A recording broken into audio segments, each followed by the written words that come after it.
안녕하세요. 비형외과 전문의 박성훈입니다. 남성의 정석 강해 계속 이어가도록 할 텐데요. 이번 시간에는 4장 심리학적 원인과 심리 상담 이렇게 되어 있네요. 근데 제가 이거를 강의를 하려고 다시 쭉 내용을 보니까 제 챕터 이름을 잘못 지은 것 같아요. 이게 발기부전의 심리학적 영향과 연관성, 그러니까 발기부전하고 심리학적인 어떤 진단들, 질환들의 연관성을 이야기하는 게 더 맞았을 것 같아요. 심리학적인 원인, 그러니까 심리성 발기부전 이전에도 말씀드렸지만 굉장히 드물다라고 말씀을 드렸는데, 그렇다면은 심리적인 이런 부담감 이런 것들이 발기부전에 영향이 없는가? 그렇진 않아요. 뭐 가령 우울증 같은 경우에 발기부전이 우울증을 악화시키기도 하고 우울증 자체가 발기부전을 악화시키기도 하고, 그래서 서로 악순환의 고리를 돌게 되는 경우가 많아요. 그래서 이제 책을 보면은 제일 먼저 우리가 이야기하는 게 수행불안 장애거든요. 그러니까 처음에 발기부전이 와서 환자가 성관계를 시도했는데 잘 안 되게 되면은 그 다음부터는 수행불안 장애가 생겨요. 그렇게 스트레스를 받으면 아드레날린 분비가 증가하기 때문에 그 자체가 발기력을 떨어뜨리게 됩니다. 실제로 아드레날린은 우리가 트리믹스라는 주사제를 쓰잖아요. 근데 그게 너무 오랫동안 발기가 지속이 되면은 아드레날린 제제를 주사해서 발기를 풀어줘요.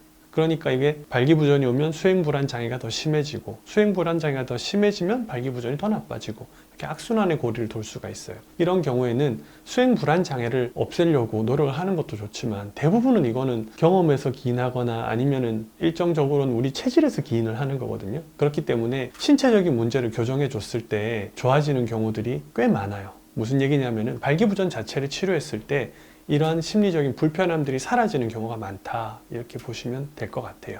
발기부전의 기전을 잘 몰랐을 때는 정신과적으로만 치료를 하려고 했어요. 환자한테 심리 상담을 하고 정신과적인 약물을 처방해서 불안 스트레스 레벨을 낮춰줘 가지고 발기력이 잘 되게 도와주려고 했는데, 그때 당시에 치료 성공률이 어마어마하게 낮았어요.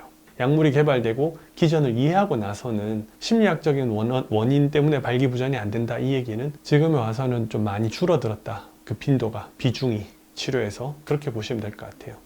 발기부전하고 다양한 연관이 있는 심리학적 질환들이 많아요. 보시면 우울증이라던가 스트레스 불안장애, 그리고 분노, 뭐 이런 것들이 있는데, 이런 여러 가지 심리학적인 혹은 뭐 정신과적인 진단이나 질환들은 발기부전하고 서로 맞물게 되는 효과가 있어요. 발기부전 자체를 교정을 하게 되면은 우울증이나 불안장애, 스트레스 이런 것들이 좋아지더라, 그런 결과들을 많이 볼 수 있었다라고 보시면 될 것 같아요. 그래서 실제로도 예전에 한 40대 중반 된 환자였는데 정신과에서 전화를 받았어요. 이분이 그 불안장애, 우울장애, 뭐 이런 거, 강박장애 이런 걸로 오랫동안 치료를 받으셨는데 발기부전에 대해서 이제 먹는 약으로 잘 해결이 안 되니까 수술적 치료를 해봐라 라고 오셨었거든요. 그래서 실제로 치료하고는 약을 끊으신 정도는 아니겠지만 6개월 뒤에 내가 많이 호전되었다, 뭐 우울하거나 불안하거나 이런 최소한 이 부분에 대해서는 스트레스 안 받더라, 이렇게 말씀을 하시더라고요. 그리고 이제 다르게 제가 언급했던 거는 종교적인 이유나 성에 대한 회피, 아동학대, 이건 이제 옛날의 트라우마들 때문에 발기부전에 대해서 이제 문제가 오거나 혹은 다른 성기능 장애가 온 거를 이야기를 해요. 그래서 실제로 제가 심리 상담이 성기능 장애에 어떻게 도움을 줄 수 있는가를 좀 공부를 해보고 싶었어요. 섹스 테라피스트라는 직업이 있는데 그분들은 이제 만나본 적이 없으니까. 그래서 UCI 갔을 때, 캘리포니아 주립대학 갔을 때, 거기 이제 제 친구 파이절 야피가 그 남성 센터의 과장으로 있으니까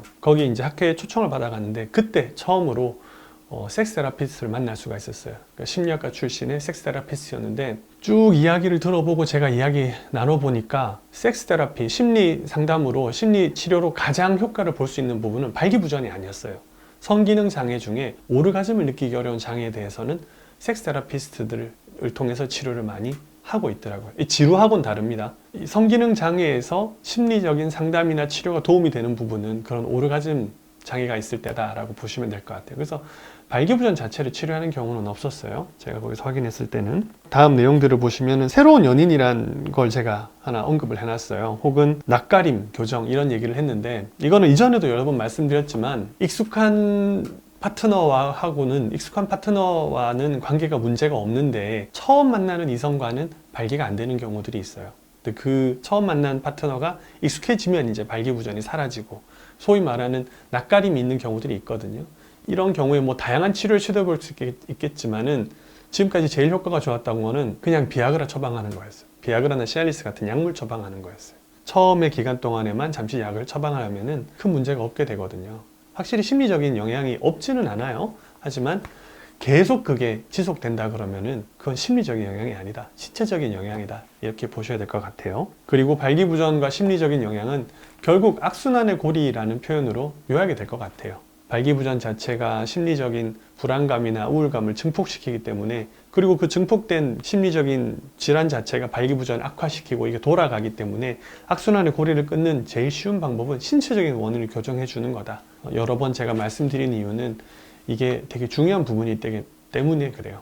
소위 말하는 노력이 부족하다거나 의지가 부족하다거나 그런 거 아닙니다. 몸이 말을 안 듣는 거예요. 뼈가 부러졌는데 그 뼈가 부러진 게 내가 의지가 부족해서 그런 건 아니잖아요. 그래서 그런 내용들 알고 계시면은 발기부전이라는 거하고 심리적인 영향이라는 게 이런 관계가 있구나라는 거를 좀 더 이해하시기 쉬울 것 같습니다.